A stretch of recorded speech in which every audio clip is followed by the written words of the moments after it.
Well, I'd really better start. I can infer, I think, from looking around the room that there is either post-paper depression at work or that having written the paper, you scarcely had time to read a 15-page labyrinthine essay by Lacan.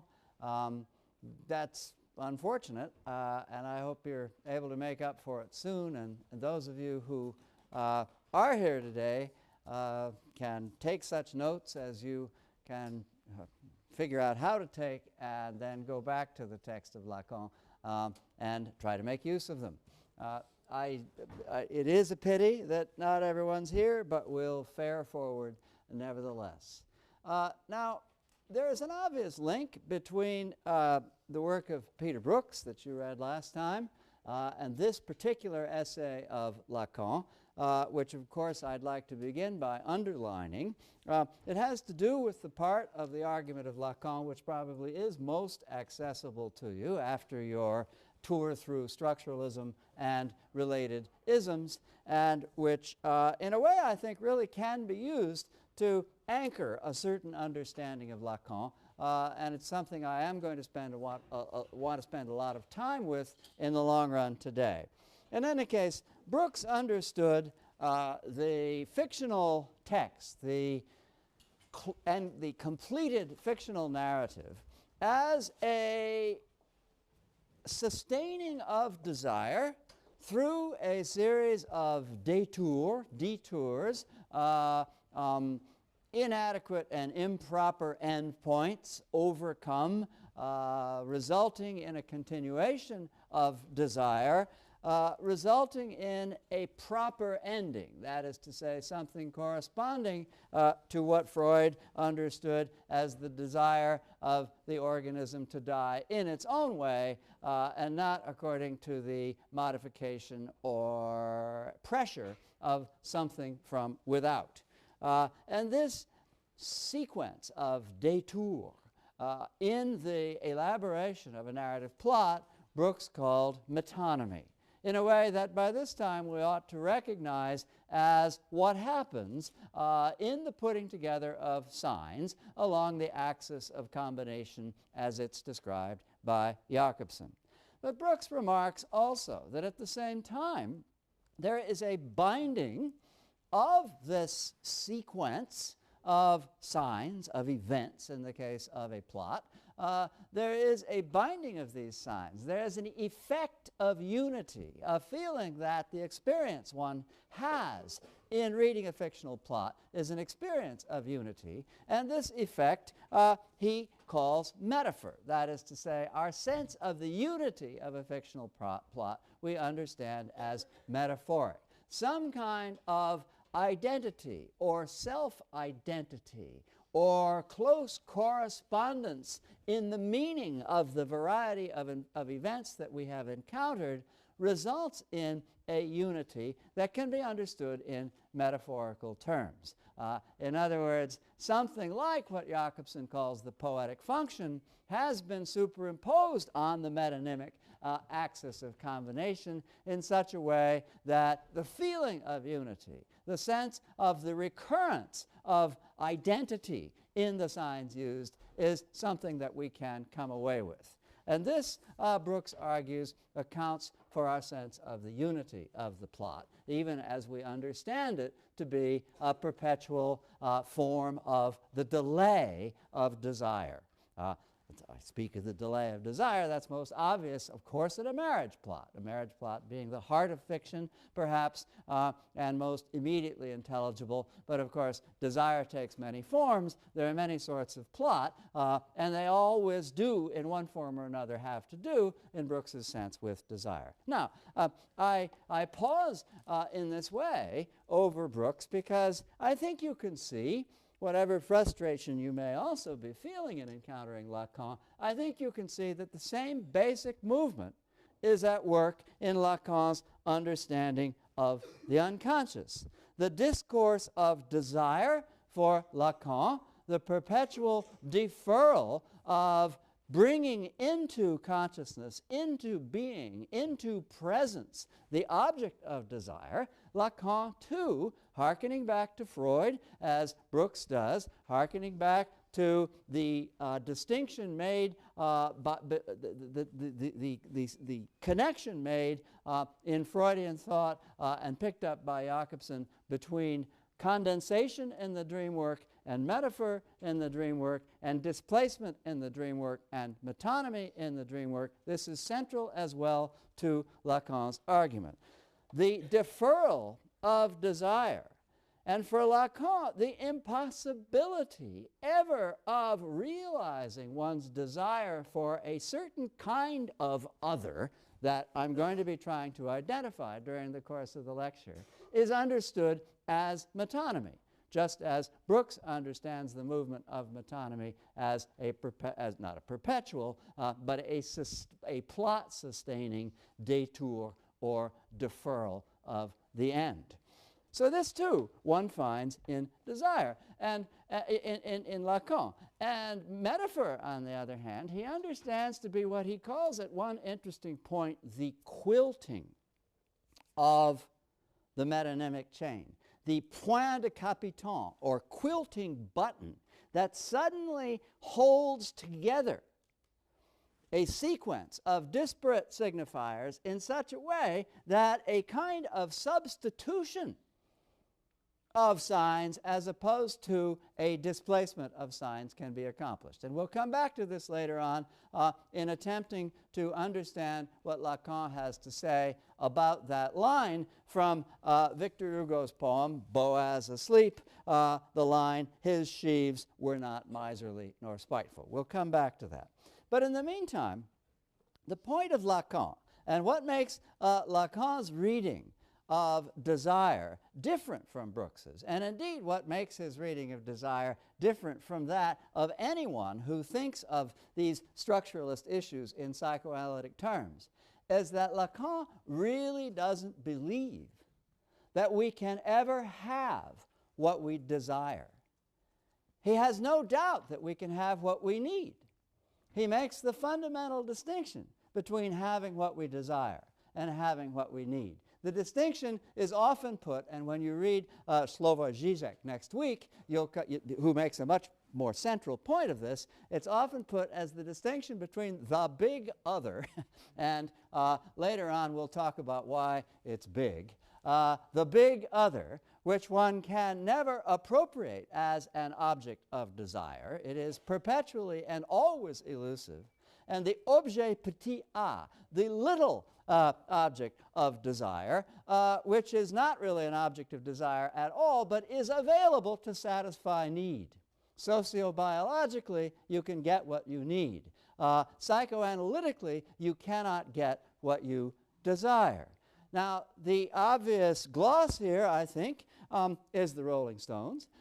If Lacan were the Rolling Stones, he'd have slightly rewritten the famous refrain by saying, you can never get what you want, right? But sometimes, if you try, and you got to try. I mean, even for what you need, you got to, you can't just sit there. Sometimes, if you try, you can get what you need.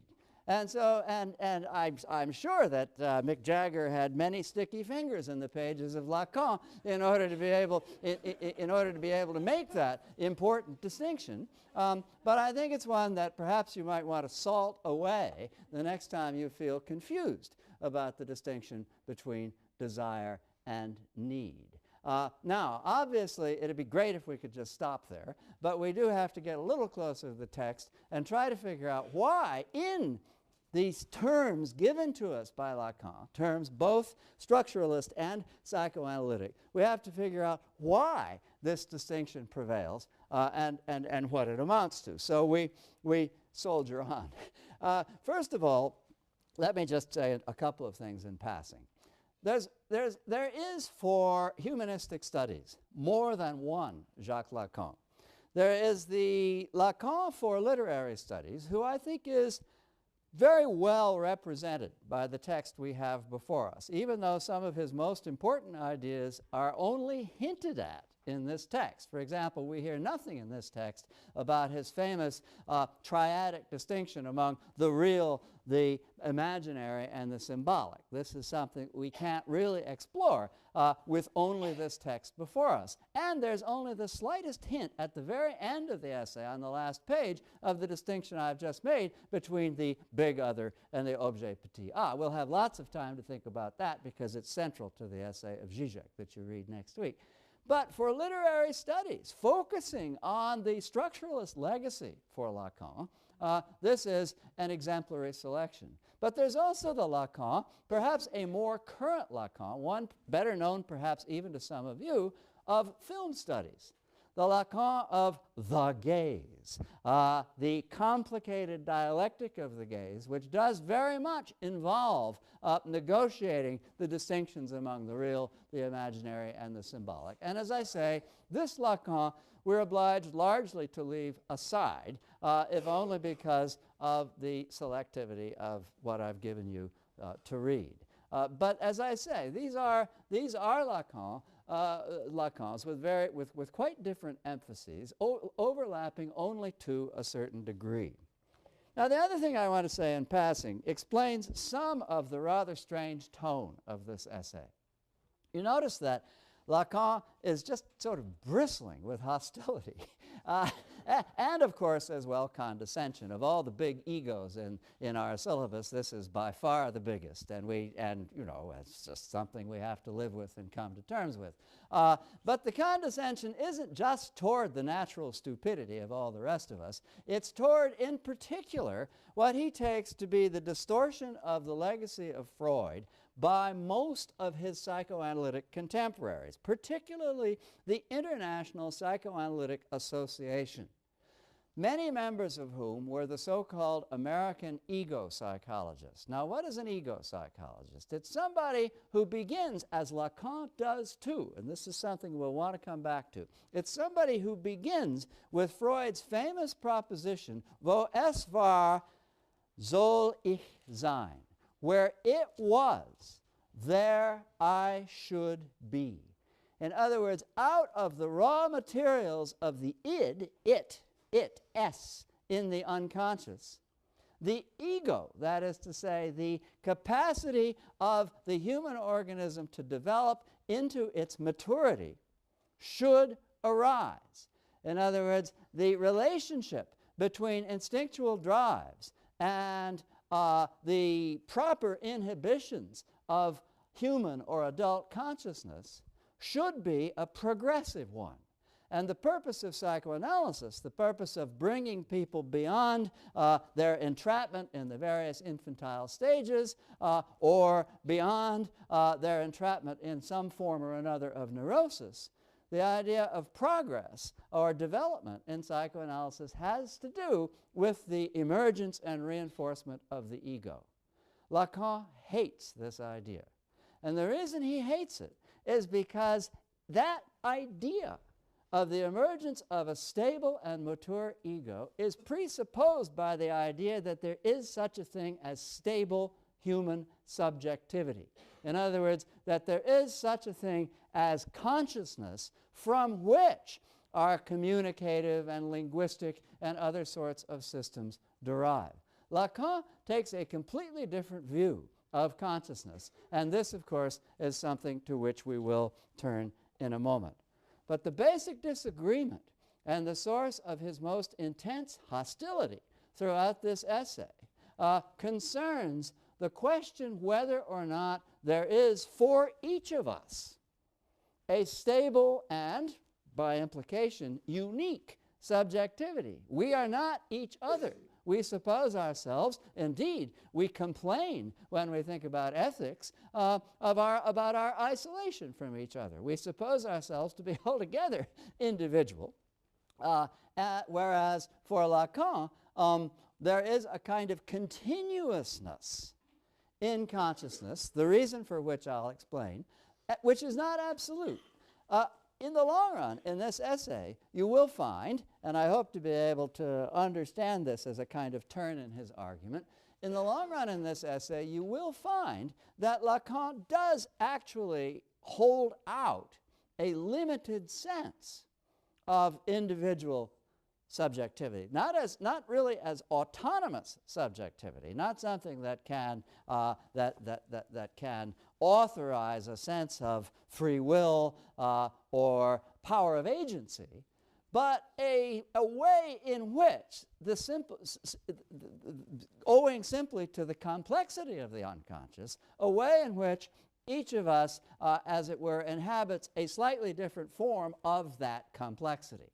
Lacan goes that far in the direction of the subject or of subjectivity, but refuses the idea that the subject that is something that can emerge from analysis, or in the case of, I suppose, most of us, simply through maturation as a stable, coherent, well-organized sense of self and identity. All right. Let's start then with the one piece of really solid clinical work that Lacan ever did. Lacan's psychoanalytic philosophy is, as he would be the first to admit and even sort of cheerfully to endorse, largely speculative. That is to say, he works in depth with philosophical and literary materials. He is not glued to the analyst's chair. He is notoriously impatient with his analysans and is very interested in matters of analysis, either in, on the one hand, shortcuts, or on the other hand, championing Freud's late essay, Analysis Terminable or Interminable, taking the side that analysis is just obviously, such as the complexity of the thing, interminable. But the one really solid piece of clinical research that Lacan did and that is accepted as part of the psychoanalytic lore is his work that he did in the 1930s on the mirror stage. And that work actually does generate the system of ideas that Lacan has to offer. So what is the mirror stage? A baby in the anal phase, that is to say, no longer identifying with the breast of the mother, but aware of a sense of difference between whatever it might be and that otherness which is out there. A baby views itself in the mirror. And, you know, I mean, maybe it views itself like this, right? It can only crawl, you know. It can barely touch its nose. It can't feed itself. And the actual nature of its body is still fragmented and disorganized. It lacks coordination. And, in fact, it lacks, in any ordinary sense of the term, uprightness. But, you know, let's say it's looking at itself in the mirror like this. And so, you know, what it sees is something like this. It sees, in other words, it sees something which is coherent, coordinated, and really rather handsome. You know, it says, wow, you know, I'm okay. And it acknowledges itself to be, it recognizes itself to be, it's the object of the mother's desire, right? That is the moment in which it no longer identifies with the breast, but thinks of itself as the object of the desire of another, because it's so pleased with itself. You know, somebody's got to desire me. You know, it's probably mom. You know, so there it is. And this is this is the moment of the mirror stage. Now, what happens after that? And by the way, the rather wonderful epigraph from Leonardo da Vinci, which begins your essay, is all about this. What happens after that is rather tragic. The baby falls into language. And in the moment of, and I'm going to come back in a minute to the whole question, why is it language that does this? In the moment at which it falls into language, it no longer sees itself as the ideal I, das Ideal Ich in Freud's language. It no longer sees itself as the ideal I, but it comes into the recognition that it doesn't even have its own name, let alone an identity. It has the name of the father, it sort of doesn't have the phallus of the father, and it begins to recognize competition in desire, and it begins to recognize that what it itself desires is not accessible in a kind of mutuality of desire, and that it has no choice but to admire while at the same time envying, and indeed forming as an object desire, because that's what it lacks, the father. And that's the sense in which, but it's the father only in a phantasmagoric sense. In Lacan, the object of desire can be just absolutely anything, depending on the course of the unraveling of the metonymic sequence that desire follows. But this is what Lacan associates with the Oedipal phase, and that's why I say in passing the father. And it does have something to do with Lacan's revision of Freud in saying that the object of lack that perpetually motivates desire, the desire for what one lacks, is not at all physical. I mean, if you make that mistake, you're right back in sort of mindless Freudianism. It's not the penis. It is, on the contrary, something which is by nature symbolic, something which is an ego ideal, that is to say, but no longer oneself, that is to say, no longer what one has, but what, through the gap opened up by language, one recognizes that one lacks. And so it takes a variety of, let's just say, phallogocentric forms.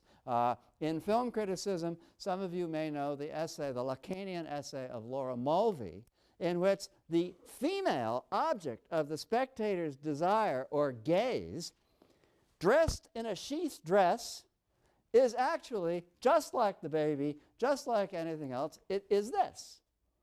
In other words, it is sort of, despite being obviously an incredibly different kind of thing, nevertheless, in symbolic terms, the phallus.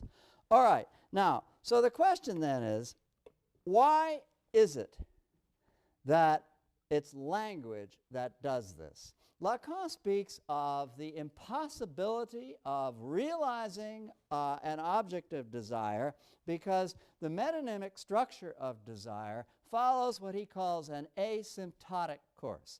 Asymptotic meaning the line which curves toward the line it wants to meet but never reaches it. And there's a kind of an underlying punning sense in that word of the metonymic course of desire not revealing the symptom. It's asymptotic in that sense as well.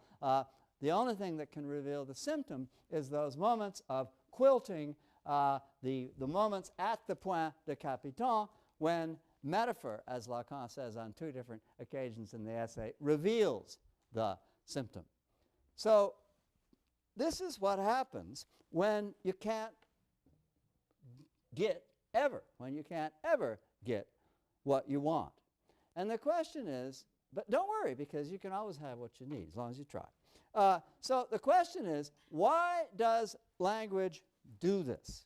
What is it about language that introduces this problematic beyond repair? Lacan begins he begins the essay with a claim about the Freudian unconscious, a claim which he takes, he says, from the interpretation of dreams, where Freud speaks of the relationship between condensation and displacement in the dream work. Lacan says the unconscious is structured like a language. That's perhaps the most single expression that people take away from Lacan, and rightly so, because it is, again, foundational in what we need to understand if we're to get along with him. The unconscious is structured like a language. Now, what does this mean? It means that he doesn't say the unconscious is a language, by the way, and he doesn't say that he means the unconscious is structured exclusively like human language.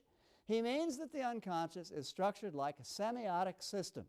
And in fact, he draws from Freud's interpretation of dreams the idea that the way the dream work works and the way everyday life, in Freud's sense of the psychopathology of everyday life, works is like a rebus. In other words, one of those puzzles in which you can find an underlying sentence if you figure out how to put together drawings, numbers, syllables. In other words, a sequence of signs taken from different semiotic systems that can put themselves together into a meaning.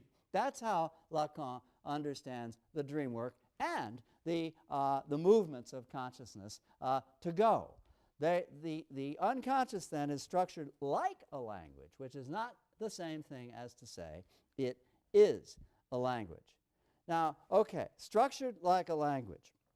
This means, and this is where there is this enormous gulf between Lacan and most other practitioners of psychoanalysis. The unconsciousness is not, in that case, to be understood as the seat of the instincts. It's not to be understood as something prior, in other words, to those forms of derivative articulation, those forms of articulation emerging through maturity that we're accustomed to call language. If the unconscious is structured like a language, then it, the id, S, itself, is precisely the signifier. The signifier that emerges as language, not that is foundational to language. Because Lacan's point, like the point of many other people in our syllabus, is not that language expresses thought. Not at all that language expresses thought, but that language constitutes thought, that language brings thought, consciousness, a sense of things into being, that this is articulated through language. Now, this, of course, brings us immediately to certain issues of conflict that Lacan has, not just with other forms of psychoanalysis, but with a whole philosophical tradition. If you are a materialist, in other words, if you believe that things come first and consciousness comes second, that is to say, if you're a Marxist, if you believe that that consciousness, ideology, call it what you will, is determined by existing material circumstances, as one says, you can't very well think that existing material circumstances are produced by language. Whoa! You know, and if by the same token you're a positivist, if you believe that the meaning of things is something that is expressed by language, something that language is brought into being to express, then also you are giving priority to things, to that which is behind language, to that which gives rise to language, rather than, as Lacan does, giving priority to language. And he actually attacks both the Marxist tradition and the positive tradition at various points in your text. The sideways blow at Marxism is on page 1130, the right-hand column. The sideways blow at positivism is on page 1132, the right-hand column. I don't want to pause to quote them, but you can go to them in your text. So, what is it? Id, S. What is that which is normally called the instinctual drives, the id? The sort of the unmediated, the unmediated wish for something. Well, Lacan says it is nothing other than the signifier. He says, what do I mean by literalism? How else can I mean it except literally? It is the letter. That is to say, consciousness begins with the letter. Remember, Lévi-Strauss saying, in the text quoted by Derrida, remember Lévi-Strauss saying that language doesn't come into being just a little bit at a time. One day there is no language, and the next day there is language, which is to say, suddenly there is a way of conferring meaning on things. And that way of conferring meaning on things is differential. That is to say, it introduces the arbitrary nature of the sign and the differential relations among signs which are featured in the work of Saussure. So it is for Lacan. The letter is that not which is brought into being to express things, not that which is brought into being in the service of the ego to discipline and civilize the id, but rather is it itself. That is to say, it is the beginning. In the beginning was the word. In the beginning was the letter, which disseminates consciousness through the signifying system that it makes available. Now, actually, I'm hoping that in saying these things, you find me merely and rather dully repeating myself, saying things that I've said before, because it seems to me that this is the part of Lacan which, is accessible and which is central to the sorts of things that we've been talking about, which I rather imagine you must be getting used to by this time.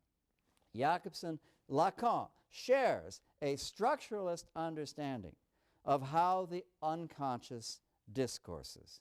He accepts Jakobson's distinction between metaphor and metonymy, and he sees the cooperative building up relationship of metaphor and metonymy in the discourse of the unconscious and of the psychopathology of everyday life in much the same way that Jakobson does. Remember, Jakobson associates metaphor and metonymy not just with poetry and prose, not just with certain kinds of style, but actually with pathologies.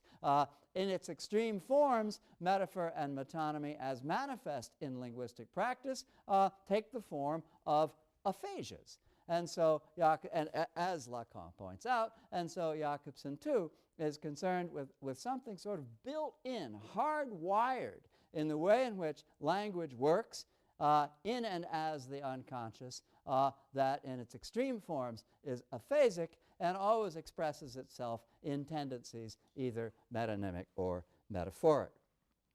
Now, of course, he also draws on Saussure. But as your editor rightly points out in a footnote, the way in which he reads Saussure, the signifier, the big signifier, over the signified, the little rather insignificant signified, because after all, what does the signified matter? You can never cross the bar, right, to get to it. You are barred from it. The signified is, that from which you are forever excluded, and we'll go into Lacan's examples of this in a minute. This is actually quite different from Saussure's signified over the signifier, anchored by a kind of mutuality whereby it's never a question what generates what, but rather a question and which has in common, I think, with Lacan's so-called algorithm only, in fact, the bar itself. The fact that the relationship between signifier and signified, or signified and signifier, is an arbitrary one that can't be crossed by evoking anything natural in the nature of the signified that calls forth the signifier. There they agree. But as to what produces what, Saussure is agnostic about it, and Lacan insists that the big S is that which generates the signified, that from which any possibility of grasping a signified arises and derives. So Lacan's algorithm is in fact rather different from Saussure's diagram. Now, okay. Let's exemplify this by going back to what I said about the red light, right? Because here too I think we'll have continuity, right? The red light over a door is a signifier which has a great deal to do with desire, right? This we take for granted. The red light in other contexts has nothing to do with desire, but the signifier red light over a door suggests desire. But desire for what? Well, we think we know desire for what. But look at the signifier. Desire for the door? Right? What is the relationship between the signifier and what would seem to be the signified, right? That's not what you desire. You don't desire the door. And it's the same with et femme, right? So what is this et femme? Well, okay, the little girl says, we've arrived at gentlemen. And the little boy says, we've arrived at ladies. Well, that seems to be quite healthy, right? We're on our way. We're on our way to something like heteronormative desire. Great, terrific. But wait a minute. This here, right? What is What does that have to do with the price of it? I mean, the only thing you can do with even behind this door is restore your personal comfort. I mean, it has nothing to do with right, or anything else for that matter. And if it's if the visible signified is in question, well, in what sense can we call this door right? And it's the same with femme. And there is, in any case, in Lacan's anecdote, the wonderful existence of the railroad tracks, which for him constitutes the bar. That is to say, that owing to the nature of language, owing to the arbitrary relation of the signifier to the signified, the little boy and little girl, who are wonderful characters right out of Nabokov's Ada. I don't know if any of you know that novel, but the little boy is a sort of a little genius, obviously Lacan, but his sister's even smarter than he is. Idiot, she says, just like a character in Nabokov. But both this little boy and little girl are barred from desire, from their desire, because they are already putting up with a substitute. Precisely insofar as they seem to be on track towards something like the heteronormative expression of desire. It's not an expression of desire at all, it's an expression of need, because they are not able to bring into being or consciousness or before themselves the object of desire indicated by the signifier. The signifier is always displaced from the object of desire in precisely the ways that are borne out diagrammatically in these formulas. All right, so what then is desire? Well, perhaps we've covered it. It is the endless deferral of that which cannot be signified in the metonymic movement of discourse, or of dreaming, or of the way in which the unconscious functions.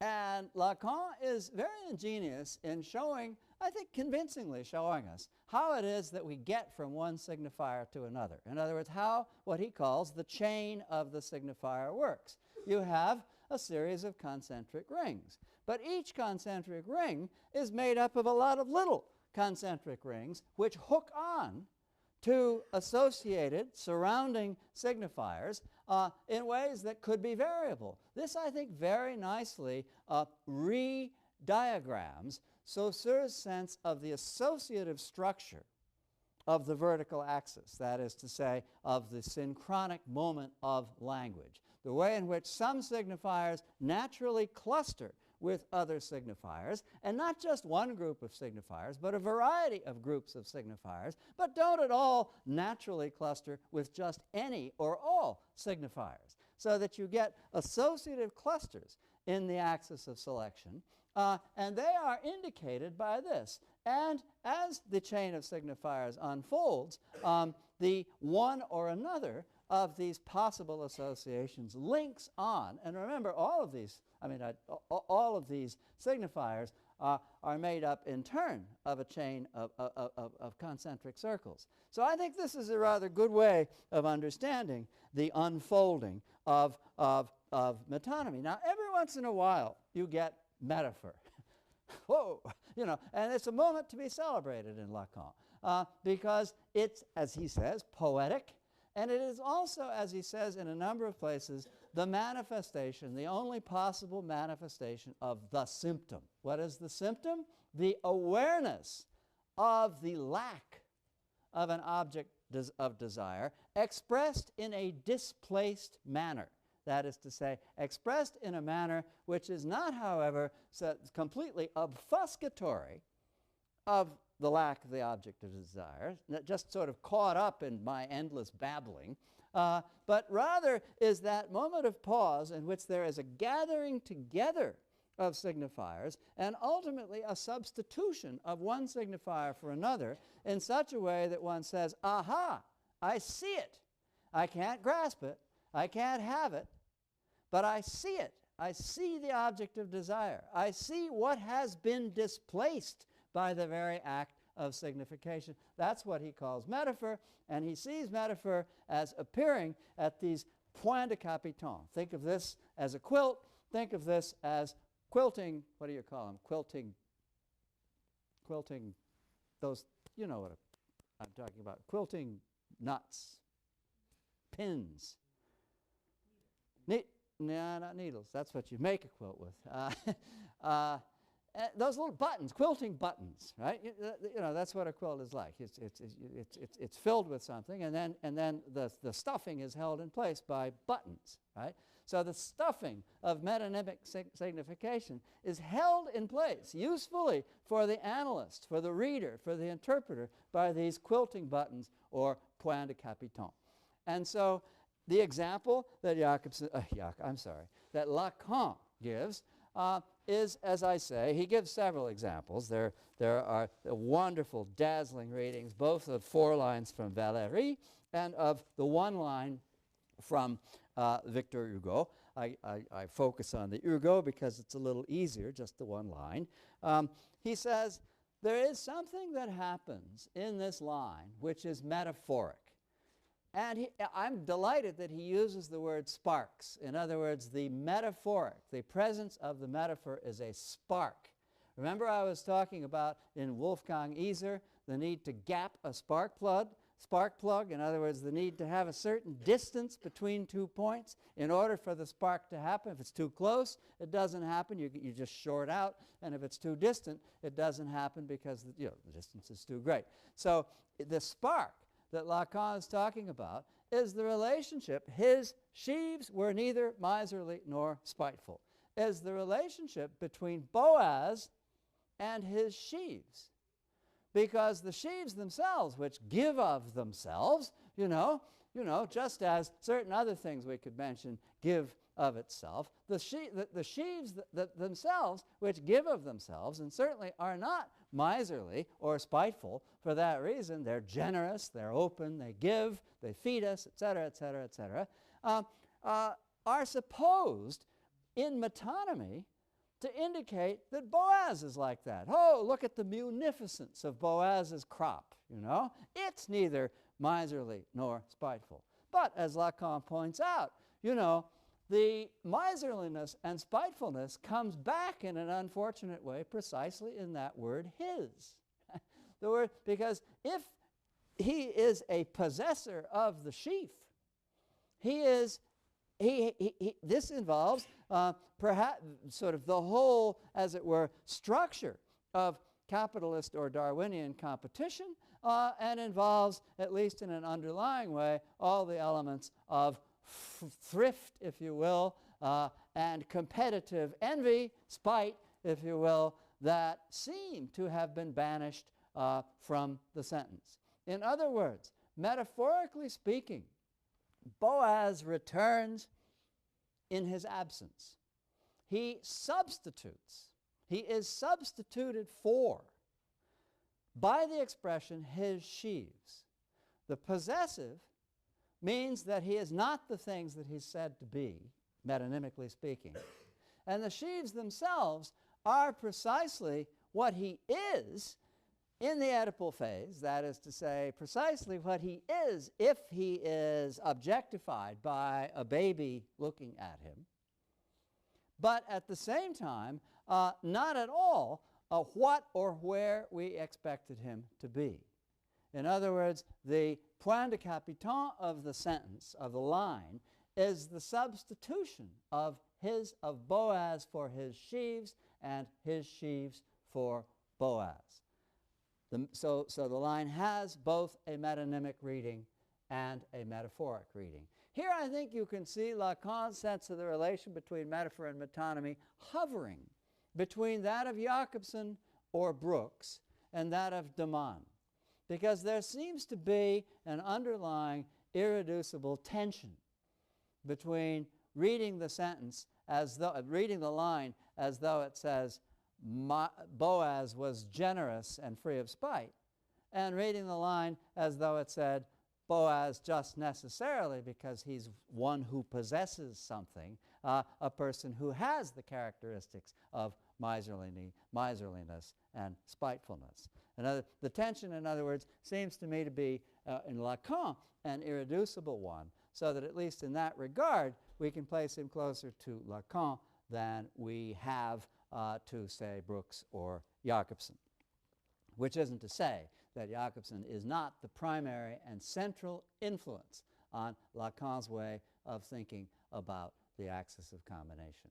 The appearance of metaphor on the axis of combination, the way in which we can identify these quilting buttons on the axis of combination is nothing other than what Jacobson said and meant when he said the poetic function is the transference of the principle of equivalence from the axis of selection to the axis of combination. Right? So I'm not saying in speaking in passing of this sort of irreducible conflict one senses between metonymy and metaphor here. I'm not saying that Jacobson is not the primary influence behind Lacan's thinking in this regard.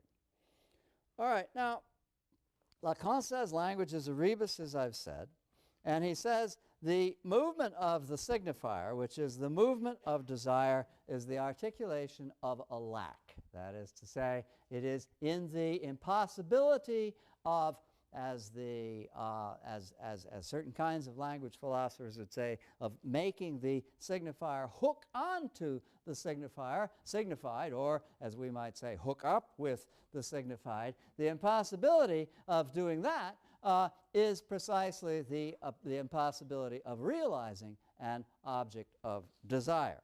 So all of this should, I hope, now be clear. So some of the consequences are that language, the most obvious consequence is, and this isn't the first time or last time that we will have encountered this in various vocabularies and contexts, is that language thinks me. On page 1142, the right-hand column, for example, I think where I am not, therefore I am where I do not think. That is to say, that which brings my thinking into being is not present to me. It is it. It is the letter. It is the signifier which is perpetually, the signified, I'm sorry to say, I meant to say which perpetually evades us and which cannot possibly be present to us. I am not present to myself. I cannot be present to myself because what is present is the way in which myself comes into being in discourse which cannot identify me. It cannot identify me either as subject or in a phase of narcissism, or supposing I can somehow or another reimagine myself in the mirror phase as an object of desire.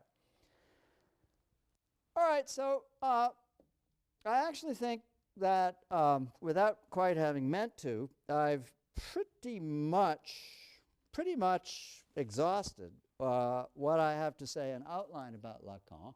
I haven't said nearly enough about the relationship between desire and need as it plots itself in our actual lives and in fiction. Because the extraordinary thing about it is it's not just a slogan from the Rolling Stones or from Lacan.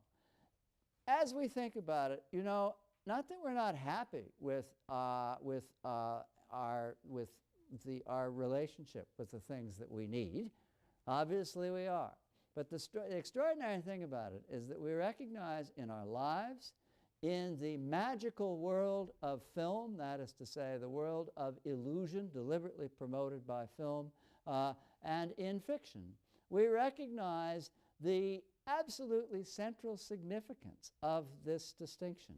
That's what's so wonderful and amazing about the essay by Zizek you'll be reading for next week called Courtly Love, which I love, and which is headlines, which features readings of a series of films in which the Lacanian distinction between the impossibility ever of achieving the big other. By the way, there are times in various kinds of fictional plots in which you can actually have the object of desire. But what always happens in plots like that is that the unconscious, the psyche, finds ways of rejecting it. You know, I can't have that. It's my brother. Or I can't have that. It is in one form or another forbidden. Right? In other words, in actuality, in the way in which the psyche works, according to the structure of the films Zizek undertakes to analyze. And he's so profuse in examples that he really does leave us feeling that there's a kind of universality in what he's saying. Yeah, there are all kinds of object choices that can happen and do happen and may even seem satisfactory. But those are all objects, objet petit a, whereas the big other, that which is the true object of desire, is something that will perpetually evade possession. Okay, so next time we're actually talking about the anxiety of influence and Harold Bloom, and then in the ensuing lecture we'll return in a way to Lacan when we take up Deleuze, Guattari, and Slavoj Žižek. Thank you.